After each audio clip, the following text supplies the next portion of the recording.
This is the Blueprint Podcast, bringing you the latest in cyber defense and security operations from top blue team leaders.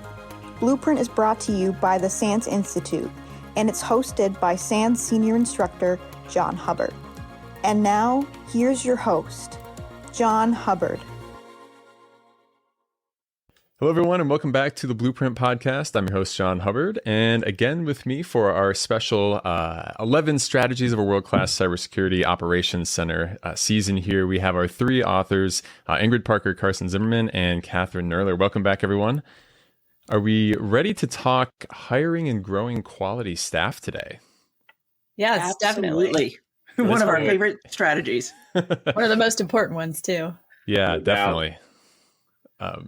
Always excited to get into this sort of thing because, teaching SOC management classes and SOC analysts and everything, there's always a lot of questions around how do we build the best possible team, right? Which I'm sure is one of the things that got this to make the cut as one of the 11 strategies. What I'd love to hear to kind of kick this off would be, of course, why it's important and why it made the cut in the book, although we all probably know that to some degree, but your take on it, as well as maybe how has this changed from the previous book? Because there was a little bit of a wording difference and things have evolved since the first edition of the book. So could you speak a little bit to kind of those factors to get us started off here? I could talk a little bit about first edition. In the first edition of the book, we had a section to the effect of favor staff quality over quantity. And the original intent of that conversation focused around, what skill set am I looking for? And, who do I hire, rather than just pouring people on the problem of more alerts, more cases, and more data. And for second edition, Ingrid and Kathryn showed up.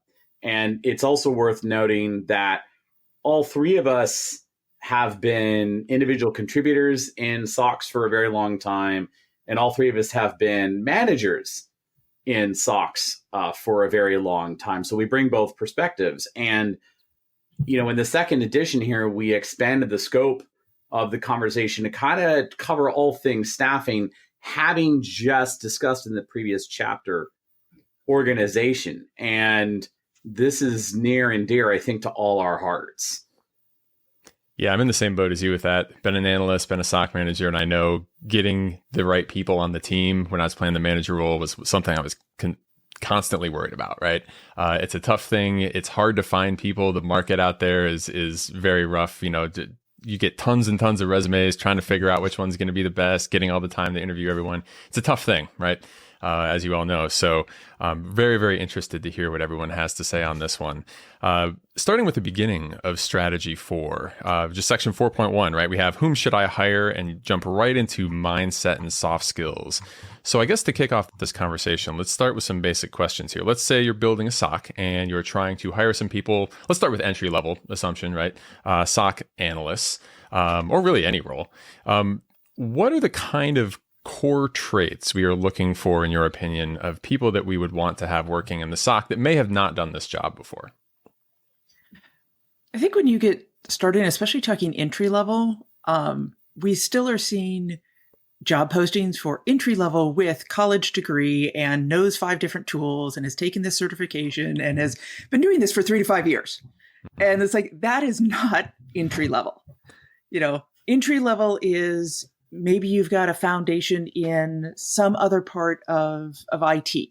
So maybe you've been a system administrator, or maybe you are just coming out of a college or a community college or a technical program, or maybe you are, we're seeing this a lot, people transferring in from liberal arts type of areas, but they have that critical thinking piece where, and an interest and a passion in the technology space where you can bring that together. And so that's actually why we started with the soft skills piece, because it's not about, can you run a particular tool set, or can you do, XYZ. It's when given a piece of data and you have to go investigate it, how are you going to think about that? How are you going to actually process? And then how are you going to engage with others on your team? Because, this is a continual learning environment. Like every one of us on this call probably has learned something new in the past week about cybersecurity that we didn't know before.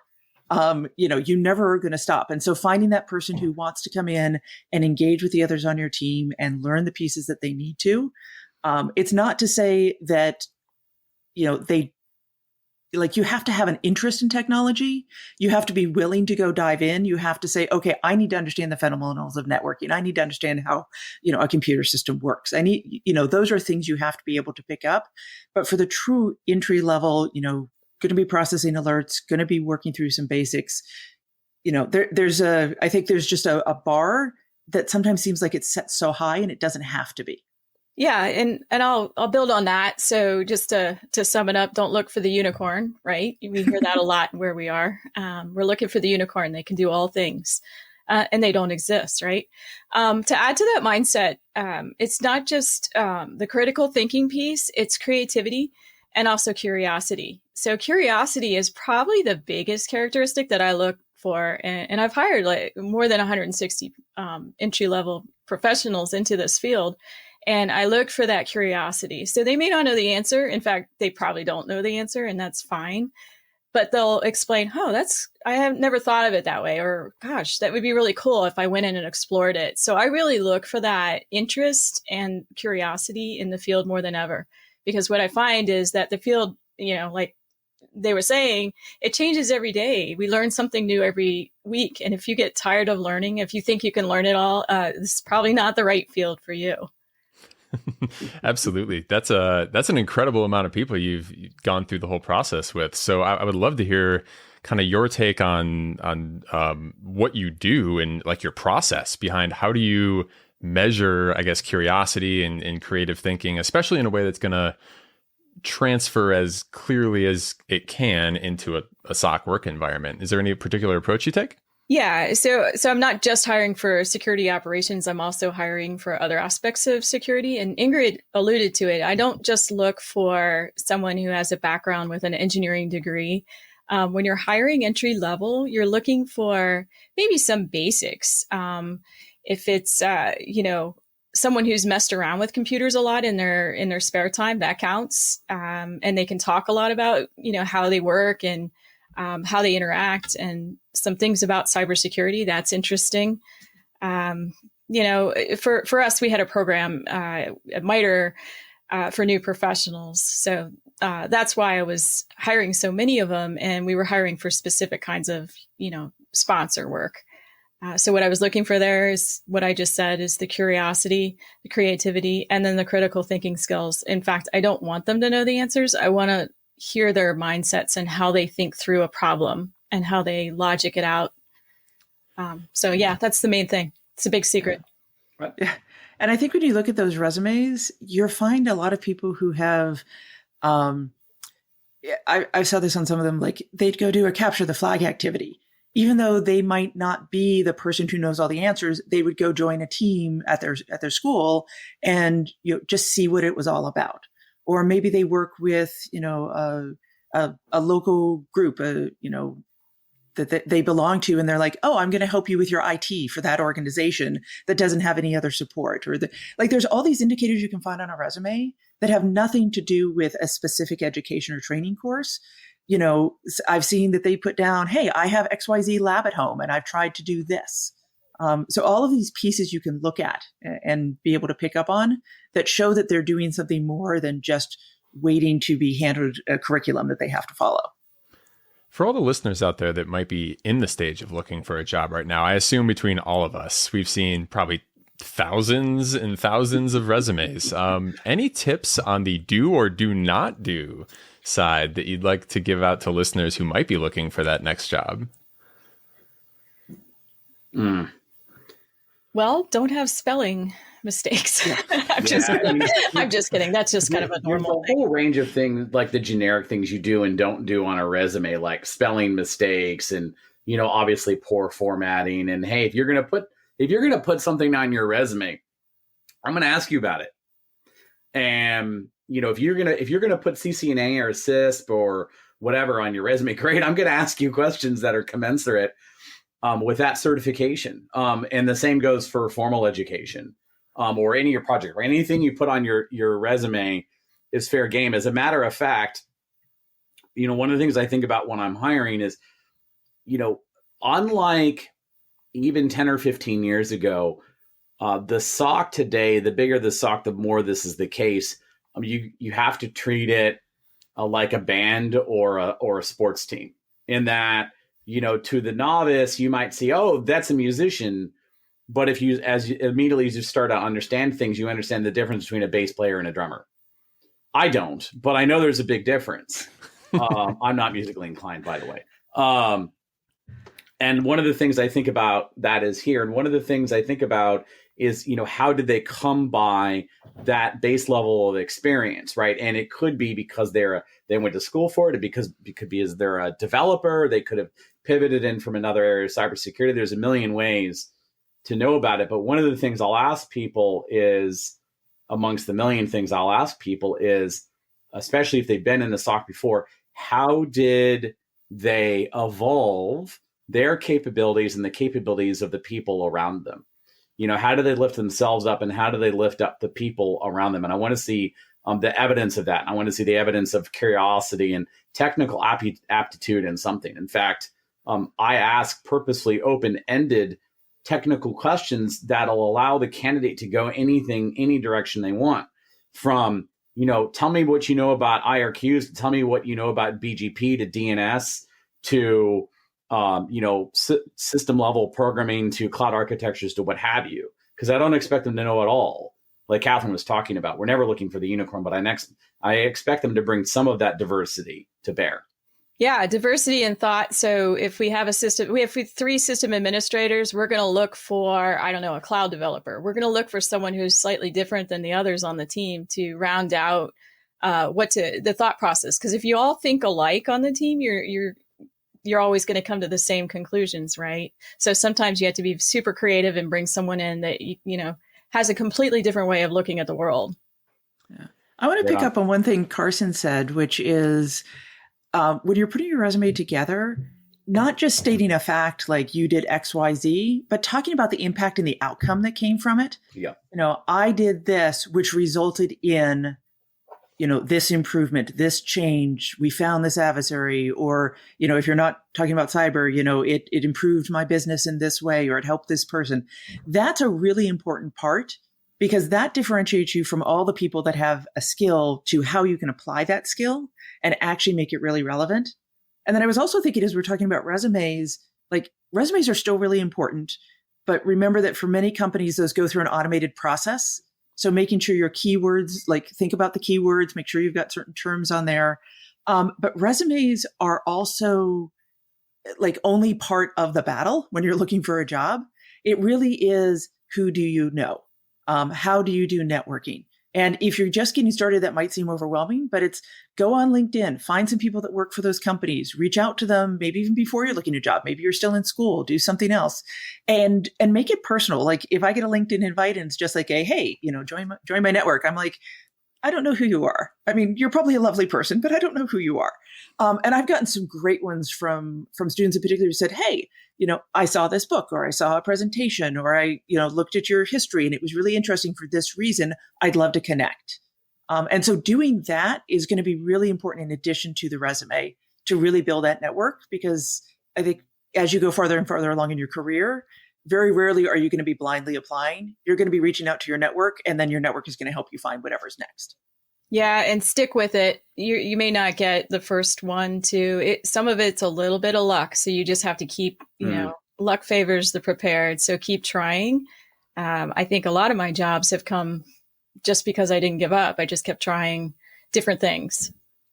Yeah, there's a lot of opportunities out there for going for like local information security conferences, or even national ones, right? Where there's like a component where there's a hiring village, resume review and stuff like that. So just getting help and getting more eyes on your resume. That's kind of a tip I would throw in there as well.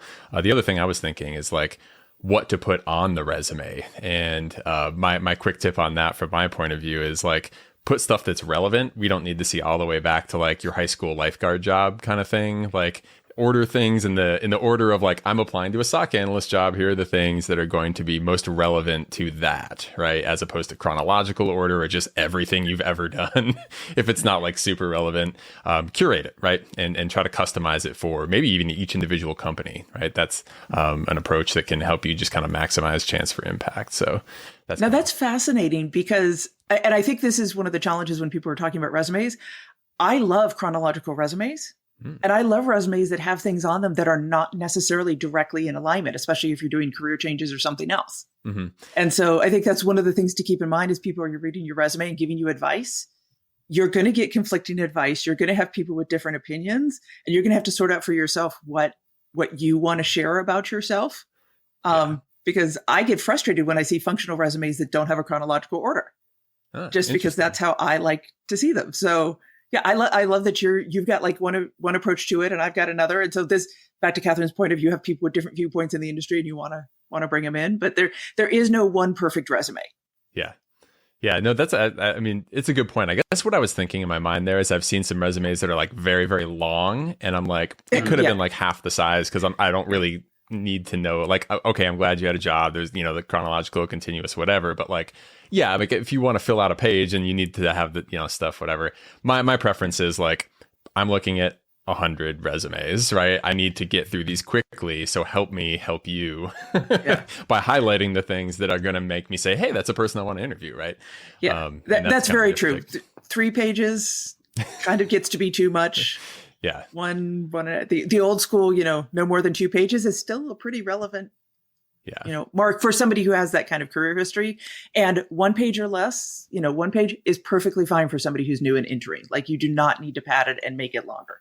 One of the things I wanted to mention about skills and those kind of initial informationals that I have is a combination of foundational skills relevant to the SOC.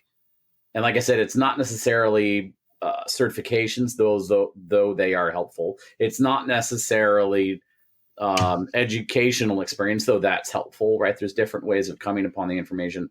But it's the notion of the diversity of background and transferable experiences and skills.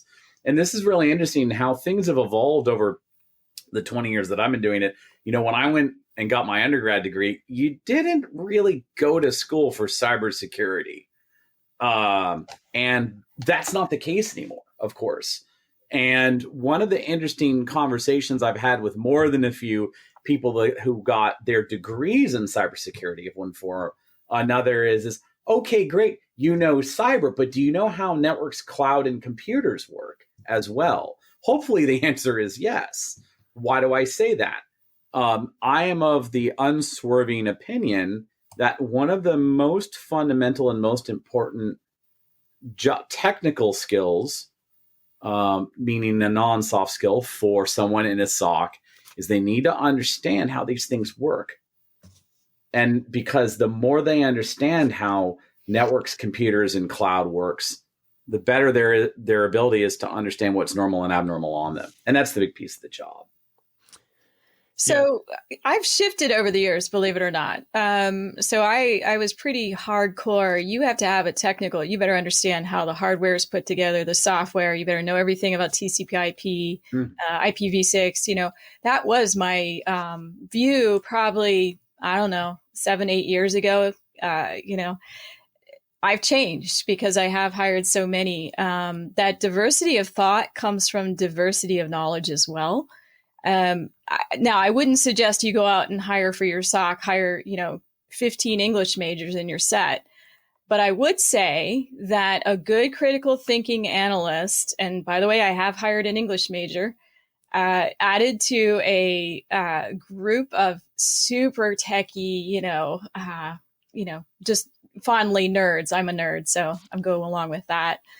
Can really change the dynamics and what you can find. And sometimes that analyst is the one that's like, have you thought of this? And it's almost that simplistic beginner's mind that's like, oh my gosh, we didn't think of it. So I am shifted a little bit on that over time. You don't have to have a hardcore technical degree, I don't think. So, right, Ingrid? Yeah. So I was actually an art major in college.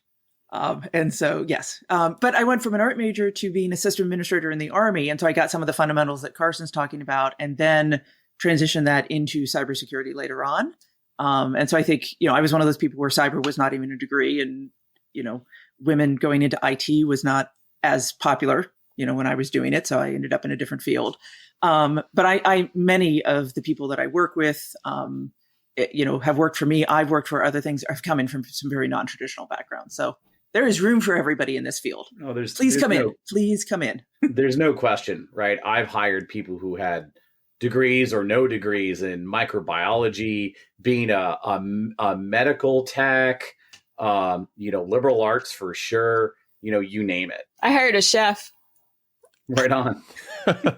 That's awesome. Yeah. It's funny when I, poll like classrooms, how many people here started in InfoSec, and it's like no one. Like it's getting more and more, especially with the younger crowd, where those degrees did exist, but like almost universally, right? When you get to a certain age, everyone above is like, no, I did not. I came from somewhere else, right? Myself, I came from engineering background. So tangentially related, I used computers, but not like this, right? And so, yeah, we all kind of found our way in somewhere. So, if that's any of the listeners out there thinking like, how do I get in there? Everyone figured it out. It can be done. Absolutely. So that is a common question I get. We can go into here is how do I get started in this field? And I'll start with my answer, and I'm curious what Ingrid and Carson have to say about it. I used to say incident response is the best way to get started, because you get to see what an adversary looks like in the technology, and follow it through. But I've shifted there a little bit too. I have found that system administrators they know a lot about what's normal and what's not normal. So they're really, that's a good way to start too, is just trying to be a system administrator. Over to you all. Oh, I think security is so big. Security operations is just one part of it. And so getting in really at any point that you can. So maybe that's working, you're doing vulnerability scans, or maybe you are a system administrator, or maybe you're doing more policy related work or other types of things. There are other places where you can start that maybe will get you in the door with some of those different degrees and give you the time to then go and learn some of the skills that are more focused on what the security operations piece is. So I think my piece is just take the job that's out there. Like, you're going to move around. Whatever job you start with is not where you're going to end. So just start somewhere, do something, do it for 2 years, figure out what you don't like, figure out what you do like, and then make the next choice. Yeah. And as soon as you get on that kind of first rung of, I got a first security job, things tend to get a lot easier after that, because you build up skills so quickly, right? And so it's that first step that's usually the hardest one, but it can absolutely be done, because many of us have done it. Nearly everyone has done it still in the industry at some point, right? I'd love to hear your thoughts. I don't know if any of you have done like manager level hiring, but in the book, it also gets into like, what are we looking for in SOC leaders, and any thoughts on like, if you've done that kind of interview, how do we assess who would be good for leading a group of cybersecurity ops teams? So yes, I've hired managers as well as individual contributors. And I think you have to understand your culture and what the expectations are for that manager, and how much is it a technical manager and how much of it is a people manager. And especially like when I was at MITRE, it was a very hybrid organization, and those were actually two different roles sometimes. Or you might have, somebody who's doing, more project management type of work versus managing the people. If it is a single role where you're doing both, I actually start from the people aspect, and really, do they want to manage other people? Do they get satisfaction not being that person that goes in and finds the really cool thing, like, oh, the adversary just did X, but are they going to get excited because one of their staff members found that? And then are they going to advocate for them? And are they going to make sure they get their training? Or are they going to, really, are they a good communicator who can speak, up to leadership about the SOC? So they have to have a level of technical depth to be competent in the space and have the conversations and, raise the BS flag when something's going on. But a lot of this depends on the size of your organization. So if you're a 4-person team and you're going to be managing 3 others, you're going to need to have, more hands-on technical skills day to day. You're going to have to be able to get in there with your team. If you're going to be leading 10, 15 people, then your team is going to have different expectations for you. And that was actually one of the things I found really interesting as I was learning to be a leader, was that it's somewhat about what I bring to the team, but it's also what the team needs from me. And so sometimes I would be managing a very technical team, and they would need me to stay out of their business, and to manage the leadership and manage the communications and make sure that they had the resources they needed. And other teams were like, hey, we're newer, or we just have more early career people or something else. We need you to get in the trenches with us. So I think when you're hiring a manager, you need to recognize that there's many different roles, and it's not just one, and you have to figure out what it is you need out of that person, and then kind of balance the people and the technology aspects. Yeah, definitely. It's not like it's not purely being the alpha nerd role, right? It's like you're enabling others more so than anything else, and making sure all of the gears are going to be turning without any kind of impediment, and things will be running smoothly, and you stay on top of that, right? And those kind of things. I'll tack on a couple things here.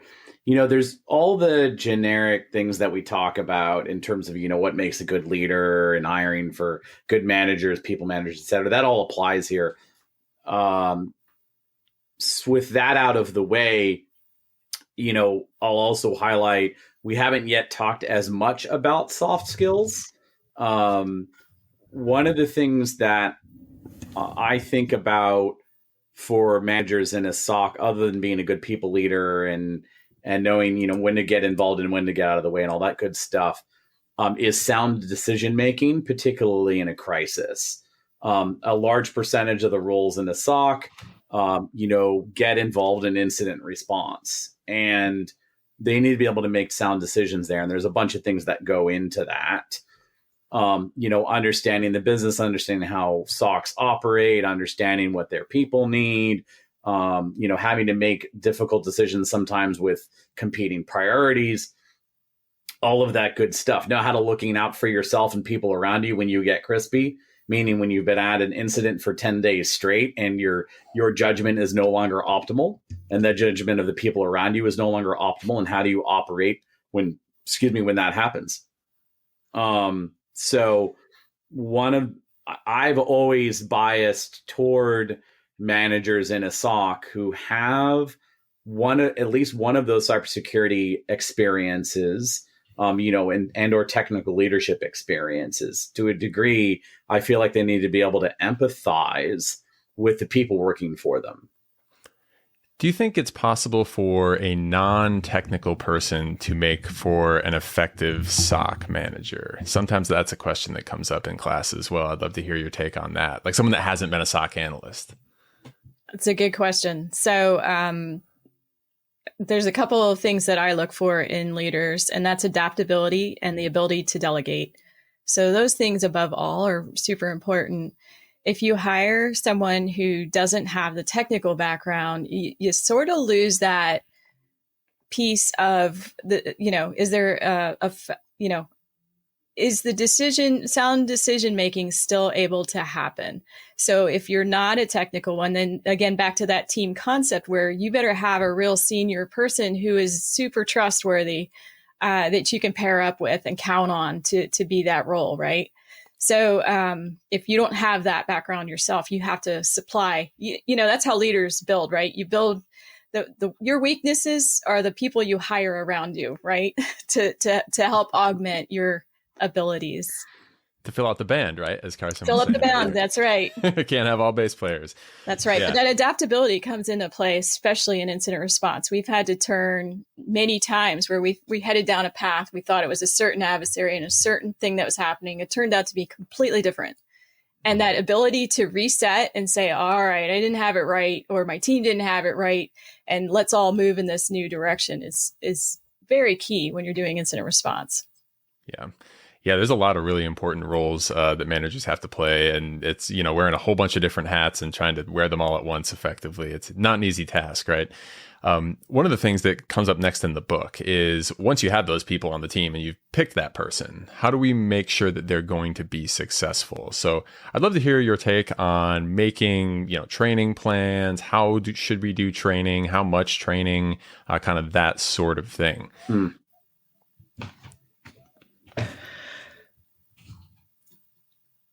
I'll go. We've all got feelings about all of this. I'm gonna hit the training piece once. A lot of people have really strong feelings about trainings, and it's interesting to see how many people gravitate toward the, I have to have $10,000 a year as an individual contributor. I have to have the SOC spend 15 grand on me every year to go to either a conference or a formal training of some sort. We all agree that these are useful things, right? I go to conferences all the time. They're very useful for me. I haven't met a person who didn't feel like that was the case. But, I've said this at least 3 times, so this will probably be my 4th. Constant learning on the job training needs to be baked into the SOC in terms of capacity. Everybody's got to be feeling like they're learning something new. They're going to leave. Different people have different motivations, et cetera. But to me, that's one of the most common. Yeah. And I think there's a difference between, hey, you're doing your job and so you're learning something, and a deliberate practice of, hey, you're going to take 2 hours a week that you don't have to be in the queue, that you're not doing hunting, that you're going to be able to step away and go put on, set headphones and listen to a podcast, or go set up a VM and do some research, or do something else that kind of refreshes you from the other things that you're doing. On a different tactic, I also want to talk about the importance of non-technical training. This is something I've seen a lot of, is that people naturally in this field are really excited about the technical things. They jump into it. There's plenty of materials. But for a lot of people, for their growth, there are other skills that are really important to them. So learning communication, learning planning, learning these other things. And there are some great options out there. And so I think working with your teams to say, what is it you need this year? Is it that you need to go learn, we're going to transition SIM, so you need to go learn whatever that new SIM technology is? Is it that you want to go learn a new kind of area, so maybe you want to go do machine learning or cloud or something you haven't done before? Or is it you need to think about you as how you communicate, how you engage people? So you need to work on those communication skills. You need to work on something else. And so there's, I would challenge a lot of leaders to think that it's not just, let me go find XYZ technical skill and go make sure they're there. Think about the whole person, and think about how they can grow in a lot of different dimensions. And I've seen so many people that have just loved taking those non-technical courses. Yeah. And I guess I would add that I've learned as a manager that everyone learns differently. So because everybody learns differently, there isn't like one kind of training. Like not everybody can get something out of SANS. I'm a book reader, so which is kind of a problem for me. There aren't as many books as there used to be. It's a lot of online kind of learning. But you just have to work with people on how do they learn best? Do they have to try it out? Do they want to, have little virtual environments and configure things? So people learn differently, but I'm with Carson. My favorite's OJT, and pairing more senior people up with more less experienced people. That's one of my very favorites, the apprenticeship style of learning, because I think learning goes faster when someone can try things out. And then they get stuck and they have someone that's more experienced they can ask, and they can kind of get the context of, no, in this environment, this is how it works, So, yeah. And to build on that brings up 2 points there. One is, and it helps the person who is on the more senior perspective, because they're learning how to mentor. They're learning how to teach. You gain a deeper knowledge as you have to train somebody else. And so they can get a set of skills, like, maybe they want to go be a manager, but they haven't actually managed a team before. But now they can say, oh, but I've mentored this person and this is how I helped them transform. And here's when they had a challenge, this is how I dealt with it. So it can be really powerful for that senior person too.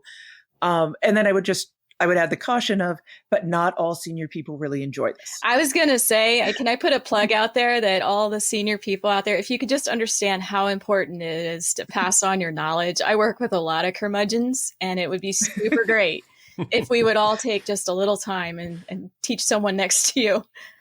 And that can take its form in different ways, and it may not come off as overt mentorship or apprenticeship. And that goes to a bunch of other things, we'll talk about in this chapter and others, among them writing down what we're supposed to do in an SOP, to adding another line to the spreadsheet of all the data sources you know about, to contributing that crazy script you wrote last week to your team's code repo. So it can manifest itself in a lot of different ways. Yeah, absolutely. There was really two questions that kind of popped up in my mind throughout that. So the first one, for Ingrid, any just quickly resources that you have used for non-technical training, in the communication, presentation, any of those kinds of skills that you've had success with in the past? So one course that I got to take when I was at MITRE, and I recently had somebody on my team go through, is called Crucial Conversations. I was trying not to advertise any particular place, but it has been very successful. It is something that I enjoyed and that I've heard a lot of others enjoy. Another one out there is Trusted Advisor, especially for your more senior teams, your leaders. That's a great one for how you build trust with others. And especially if you're trying to do that up and around your organization, that can be a great technique as well. So those are two that I've taken, and I know others have taken and gotten a lot out of. Awesome. Thanks for that. The other thing I was wondering was, Kathryn, you had mentioned kind of the mentorship. Well, really, everyone was talking about mentorship. But the question I was thinking was, is this something that you would like? How do you implement it, really, is what I'm asking. Is this a formal thing? Do you assign everybody? Oh, gosh, no.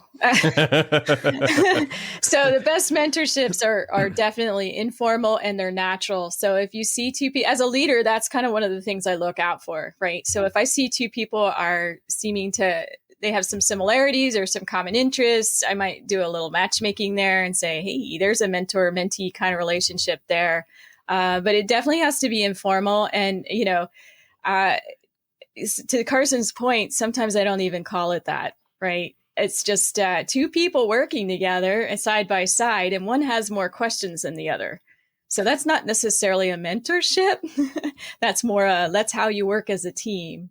And some senior folks don't exactly like the idea of being a mentor. So that works a little better. And I'll mention, this is going to kind of lead into, it's chapter 10, I think it was. Those relationships, don't just think about them inside the SOC. Think about those mentorships, or shall we say non-mentorship relationships, going in either direction and out of the SOC. In particular, with both the SOC's key customers and with the red team.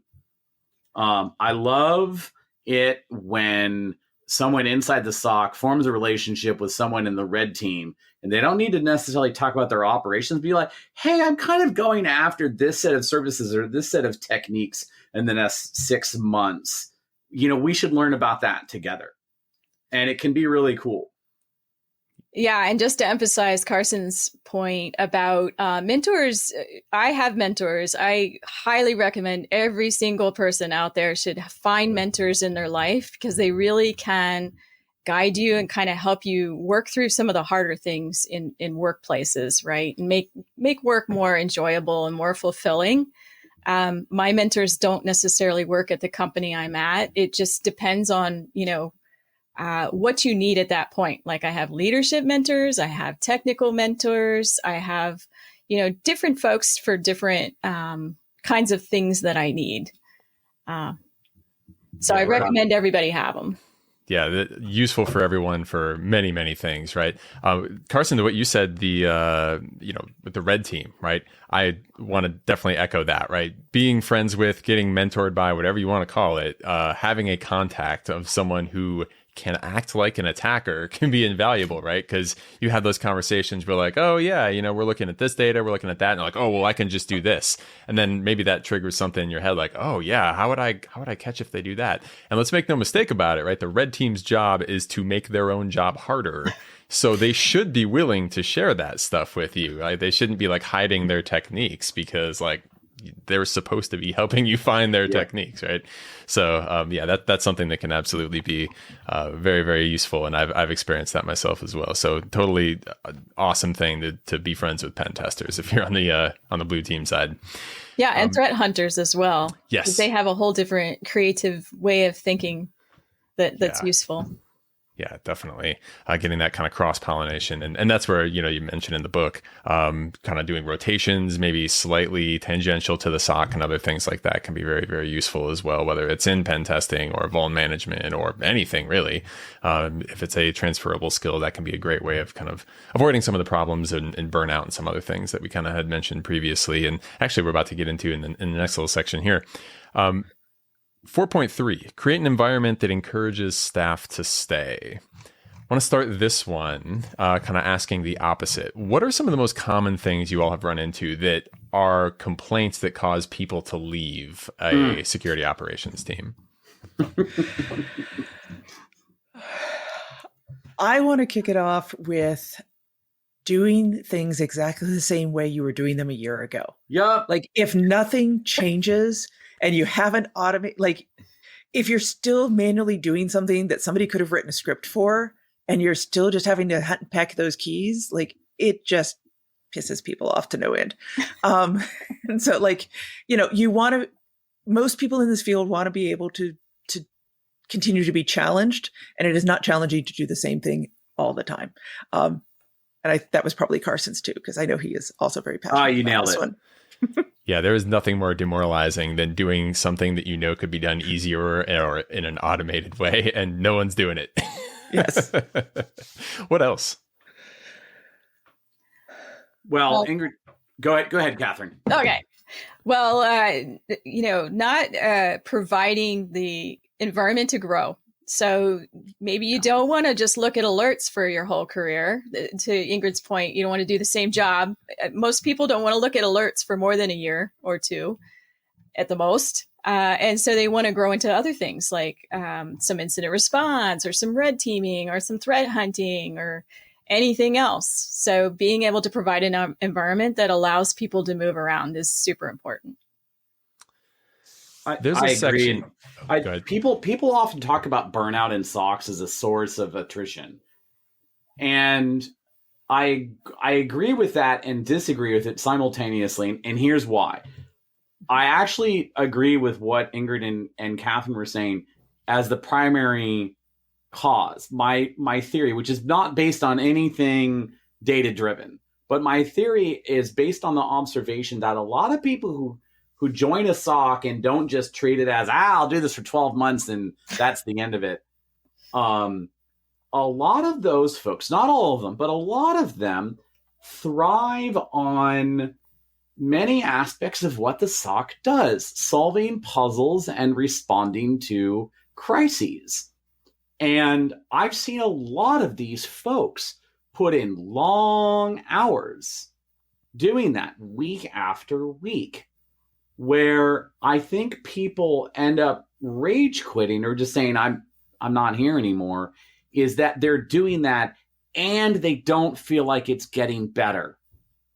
And the getting better is not just the SOC, it's also the rest of the enterprise. They want to be able to see that their findings and the root causes of incidents are being addressed. At least some of them are, right? And that, to me, is one of the reasons why a lot of folks sign up and stay on.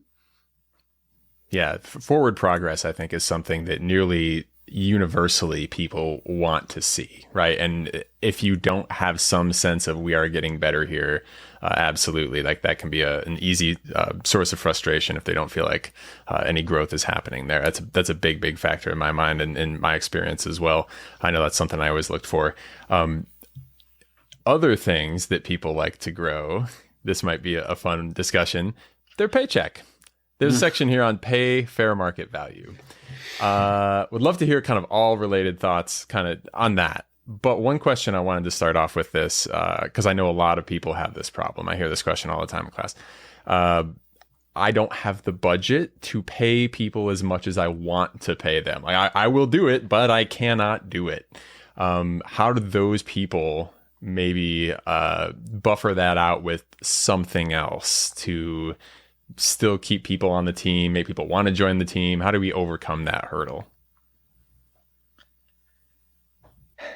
So this is one where the environment that you have can go a long way. Like you can't be so far down in the market value that it's just ridiculous for what you're doing.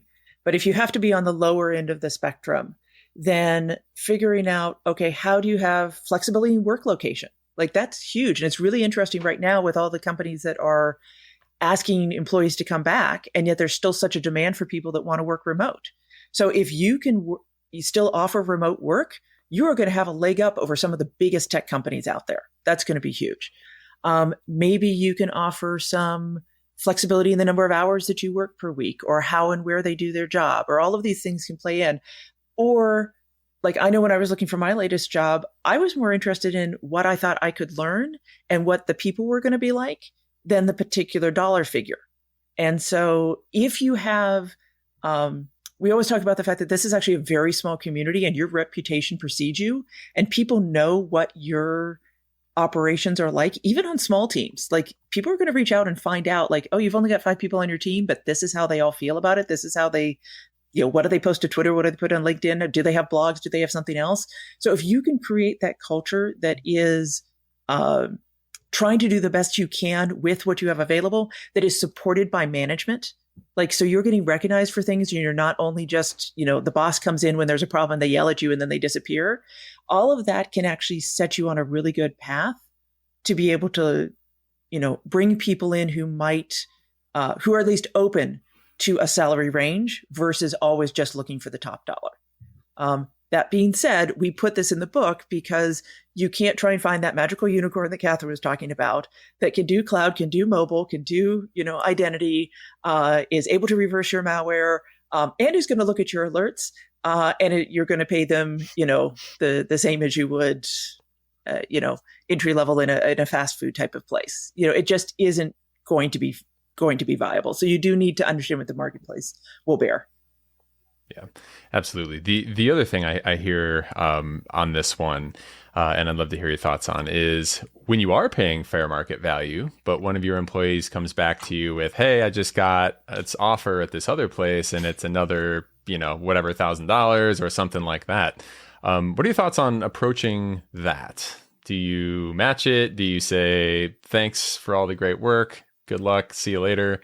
What do you do there? Yeah, this is highly familiar to me. I've been through that a lot. So, as a manager, I've learned to let go, if you will. So, I've had my magical unicorns leave, and go make double what they were making, and I can't compete with that. So I've worked it out as a pipeline that I'm constantly looking for talent. Just kind of built in that I know I'm going to lose my wonderful unicorn that's so great at the job. I try to keep them as long as I can. I've had, some folks, and I'll just hold on to them as long as I can. And then I just know that they're going to leave me eventually. So I've already been looking, who are those up and comers? And if I don't have any, it's succession planning. If I don't have any up and comers, then I better hire some up and comers that probably aren't at that level yet, but can be pretty soon. So that's how I handle it. And I have to let the person who goes and doubles their salary, they just have to go, I have a couple thoughts here. One of them is I'm going to quote Ben Folds for a moment and say, there's always someone cooler than you. And that's even, people will talk to you and they're like, oh, you should be able to afford this really expensive talent. There's always someone who will pay more than you will. So keep that in mind. I completely agree with Kathryn was saying. Of course, one thing I'll add is it's really good if, as a manager, you can have a strong enough relationship with your people where you're talking to them about their careers routinely. In fact, this is kind of a standard expectation. Point being, with as many of your staff as you can, make them feel like they can talk to you about an offer before they've accepted it. Because once they come to you and they've accepted the offer, there's nothing you can do for them. In fact, I like to be open with people that, hey, tell me about it before. Why are, because I want to understand what your motivations are and if there's something I can do about it. And it goes back to everything we've discussed for the last half hour. Yeah, that's excellent advice, Carson. Is that where the communicate section came from? Yes. Yeah. I actually have done a few counter offers, but they were for people in positions where there was just a slight, there could be made an argument for them to be at a different level or to be at a different pay scale that, we just maybe had not moved internally fast enough for the skills that they had. Or in one case, it was somebody who really was critical to a project. If they left at that time, the project would not have continued in the way that we needed it to. But we also knew that it probably was not going to be the final thing. Like, we just hey, we need you for another year. Please stick around while we're building that pipeline that Kathryn was talking about. Here's what we can do for you. And they did, 2 years later, they did move on, but we were all in the place where we needed to be. So sometimes you do have to make those trade-offs, but they need to be very deliberate because, if one person does it, they all talked. Is everybody going to do it? Are you being fair? Are you being equitable? There's just a lot of behind the scene things that go into it. So if you are going to do it, be very deliberate. And picking up what Carson was talking about, there may be other things that people are looking for besides just money. I had one person who I ended up helping them with a relocation package. They didn't want more money. They just needed to be in a different place and they needed help with it. And so we were able to help them relocate. Or somebody who just wanted to work they wanted a couple hours a week to work on a research project or something else. So see if there is something besides money motivating them. Sometimes you can get lucky that way. That actually reminds me of something I forgot to mention earlier. It's an interesting phenomenon I've experienced. We hire people into a SOC and we want to retain the people in the SOC who are highly motivated to go chasing after an adversary. And they're highly motivated to do, either, communicate with others and drive incidents or go solve puzzles or build amazing tools or maybe a combination of these things. One of the things we need to be careful about are the people who are so committed that they work too many hours and get crispy, or they're kind of running either super hot or super cold, meaning they're either like going out of their minds, Mach 3 hair on fire, or they're super grumpy or what have you. And one of the important things, as leaders is we've got to help people modulate that and become emotionally aware and be available to each other. And one of the things, especially if we're hiring for people who have been in security operations for a while, one of the questions I like to ask is people's awareness around how to regulate that. And why am I saying all this is because people can become so passionate about this. They just keep going after something. And it's like, hey, I need to tear you off that now. So it's helping people also maintain that objectivity. Yeah. And making sure people aren't burning out, taking it, we've all probably met that person who's like, yeah, I got 3 years of PTO stacked up. You're like, no, you need to take a break. Oh my God. Please. Yeah. Always important to kind of get that balance in there for people so that people don't, crash and burn eventually on doing that kind of stuff. We brought up the fact that people are going to leave no matter what you do, whether it's for pay, whether it's for life circumstances or otherwise. I'd love to hear a little bit about what you mentioned in the book about pre-planning for staff turnover. We mentioned building the pipeline, but is there anything specific that comes to mind where it's like, these are the things you do and when you can feel okay that you do have that pipeline built? Yeah, the first thing is to make sure you look for any single points of failure or single points of knowledge. So if you only have one person that knows this very, key thing for your environment, you got to make sure that either you know how to cover it or you have someone on your team that's learning it and knows how to cover it. The biggest thing I've seen are people have their own way of scripting things a lot. So they built their own little tools and their own little scripts and they work in their own little world.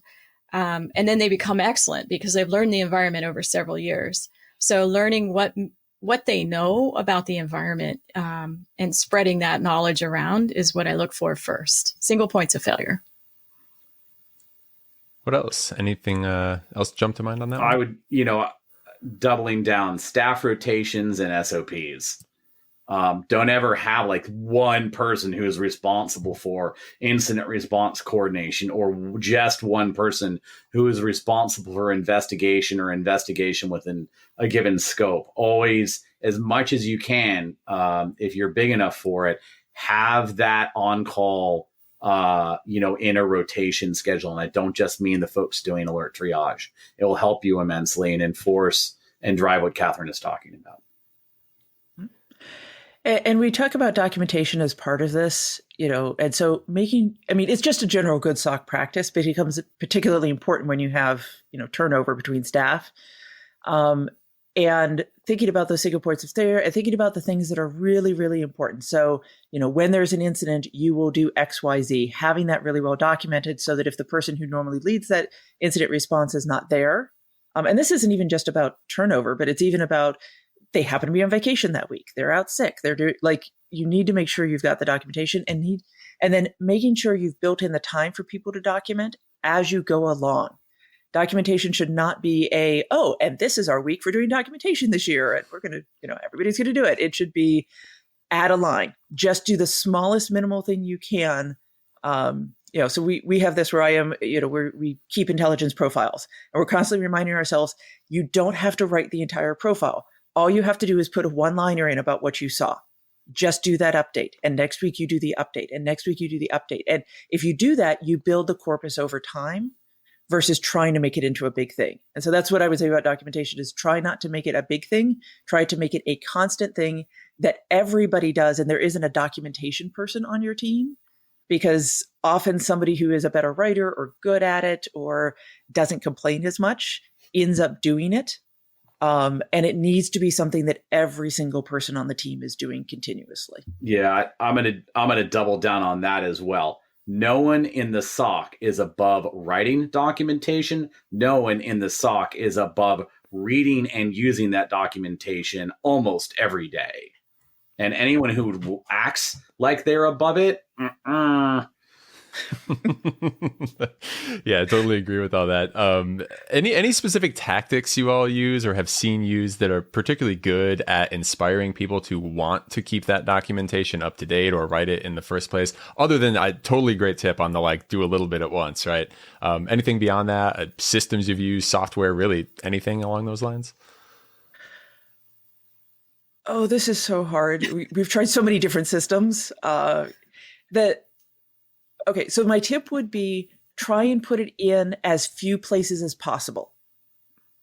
Because if you have 15 different systems, like you've got one for your use cases and one for your detections and one for how you do your IR and one for and then nobody remembers what's in what system or when you transitioned or what you're doing differently. So just pick one. So if you do your documentation in GitHub, great. If you use, Confluence, that's lovely. If you've got, OneNote documents that you share around, if you do Jupyter notebooks, whatever it is, to the extent possible, try and minimize the places that you store.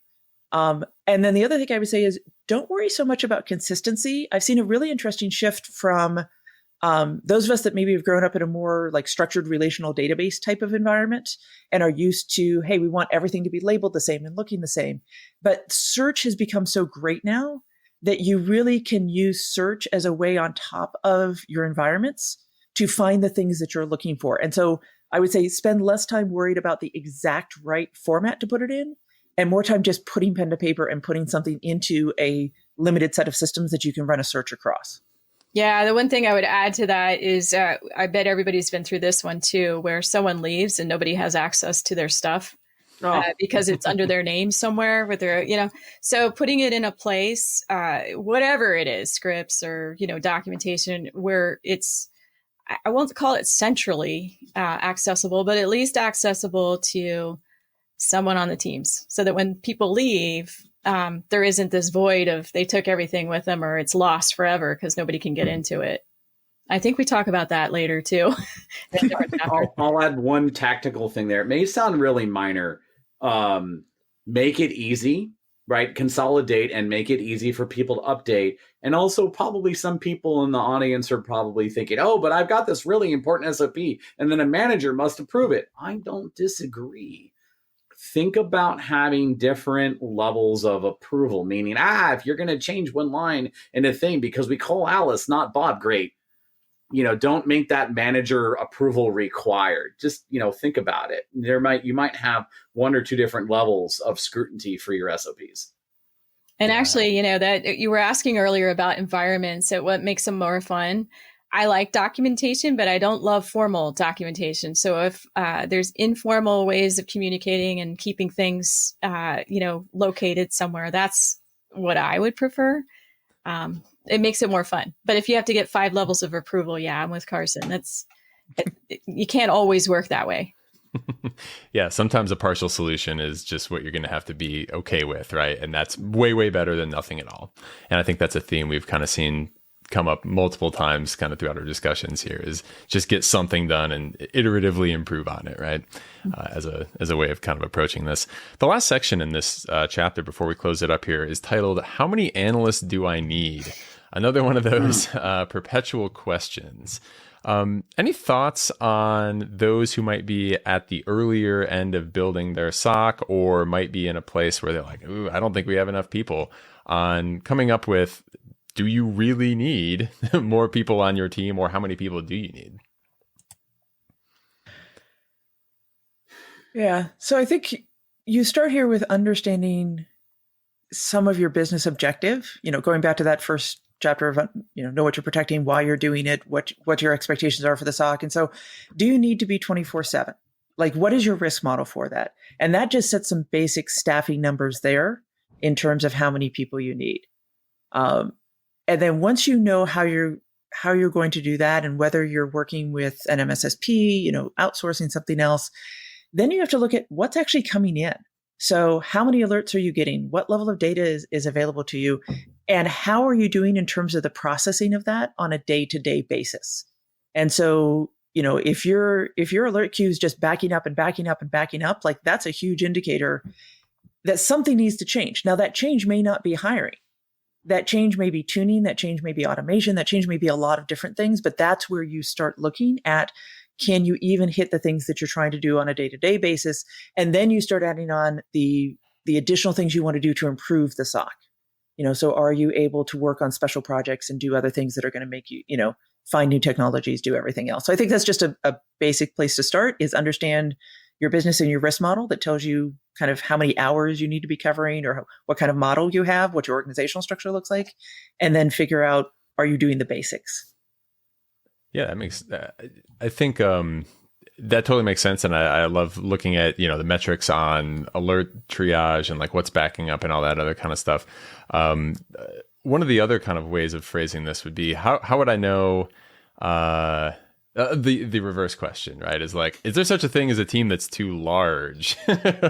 Or like, how do you know when the team has become bloated and they're like, we have too many people and not enough work being done, right? Have you ever run into that, or is that just like, that doesn't really exist? I think, though, to the extent that it exists, and by the way, I don't think I've ever run into I haven't seen it. It was ever like, we've got too many people and not enough, and versus the data or the problems. Like, I don't think I've ever met anyone who said that. What I would rather say is go back to what we've talked about already, and that is that the SOC should always feel like it's constantly improving both its effectiveness and efficiency, and what it does and how it does it. The fact that the data volume, the alert volume, the incident volume is so closely tied to that effectiveness and efficiency question, and it changes so much over time. That's why this conversation about how many people do we need becomes so inverted and so bizarre for so many people, right? I've talked about this before. A lot of people try to put specific ratios on it, right? Especially in the early 2000s. There's certain organizations that come with us say, if you have this many sensors, you need this many people. Right? That, or you have this many alerts, you need this many people. I would encourage people not to try and oversimplify it, because it reads like the Drake equation, if you're lucky. Right. The Drake equation is like this equation that you calculate the number of intelligent life forms that have been entering our atmosphere based on like 10 other factors. and they're all independent of one another. So, this is always a weird one. But what we did, and I won't go over it here, but in section 4 or 5, how many analysts do I need? We sat down and kind of talked about some of those guidelines for folks who are newer approaching the space to try and kind of figure out, like, where do I even begin thinking about this problem? But it's exactly what Ingrid talked about. And this is where, when we're figuring out how many people, we have to go back to the conversation about what's our mission scope. And I would reiterate that a lot of the pressure the SOC feels to hire more people, much of that is self-inflicted, meaning it's how they've chosen to scope their mission, or chosen to fire certain alerts, or chosen to even comply with a given regulation or law. And a lot of people are like, oh, we have to notify these people of the thing. Why? Why do you feel like you're having to notify service owners 500 times a day? Was that you? Is that really what you need to be doing?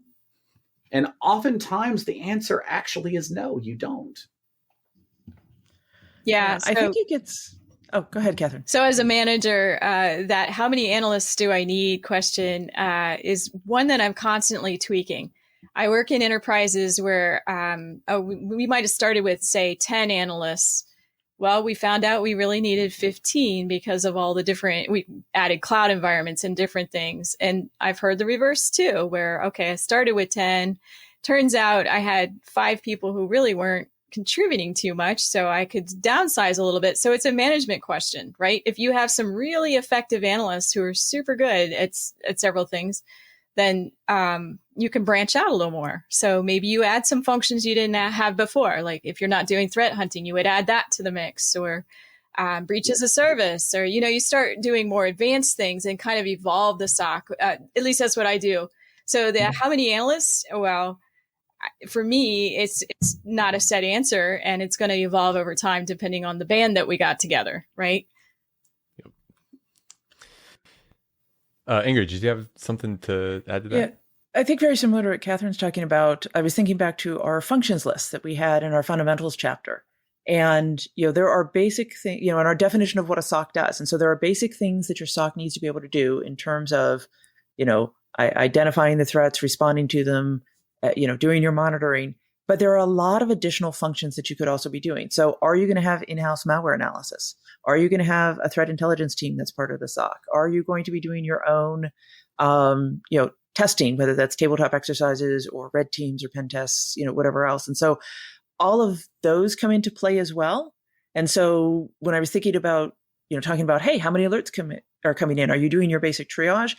Like that chain is one way of thinking about your staffing, but then you have to think about what are the expectations from your organization for those other functions. And that's where the improvement piece comes in. And so somebody once asked me from just a strict CTI, cyber threat intelligence perspective, like, well, how many intelligence analysts do you need? I said, every dollar you have, I can put to work. Like you can never have enough people. There is so much activity going on.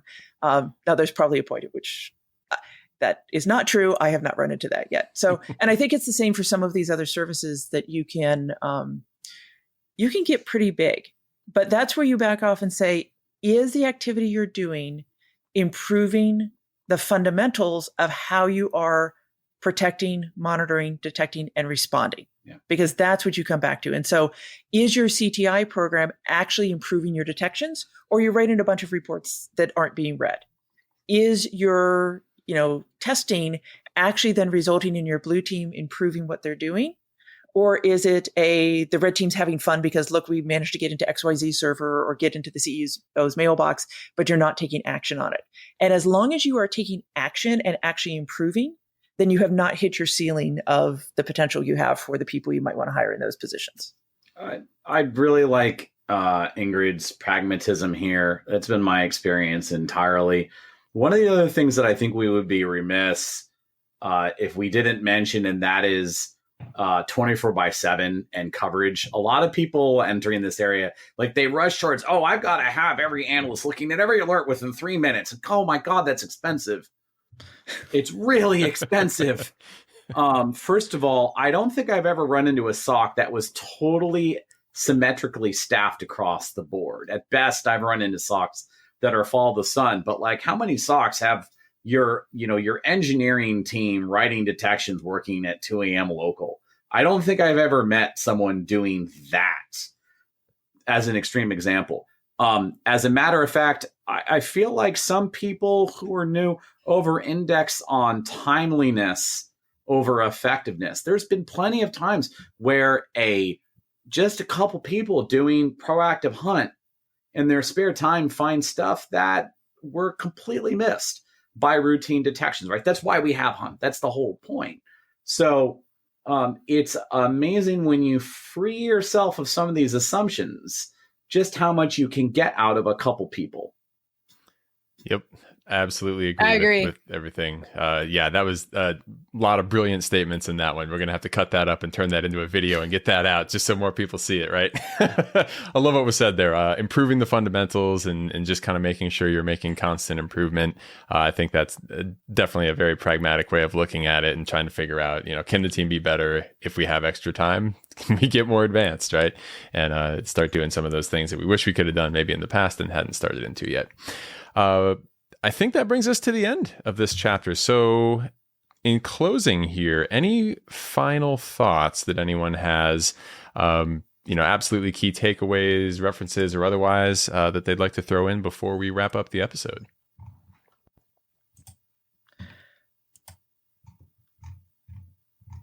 Yeah, Right. I think it is, as if you're a manager of a SOC, it really is that the pipeline has to just keep going. A SOC is a very fluid workforce, and it's a fluid workforce even when you have an awesome environment and an awesome team.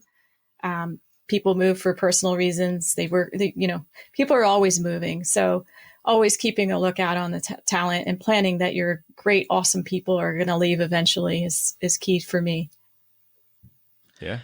And I want to go back to our title, which is really about hiring and growing quality staff, and that you can't hire enough people. You have to be part of the community that is growing people, that is creating that pipeline, because for every person that leaves your organization, somebody else is going to come into your organization that somebody else has trained.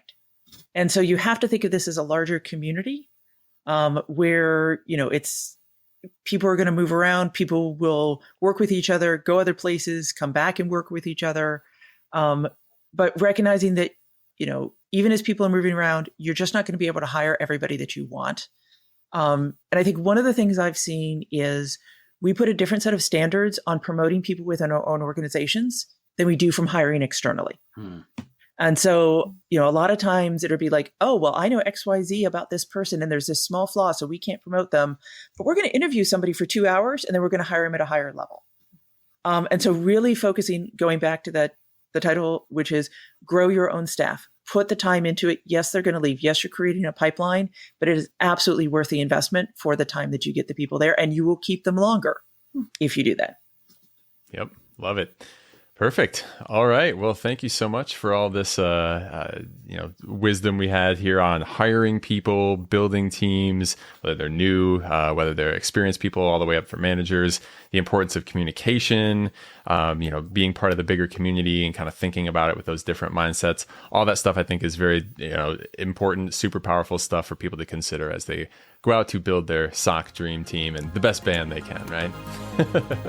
So with that, I think we'll wrap it up. Thank you, Ingrid, Carson, and Kathryn again for another amazing episode, and we will catch you on the next time on Blueprint.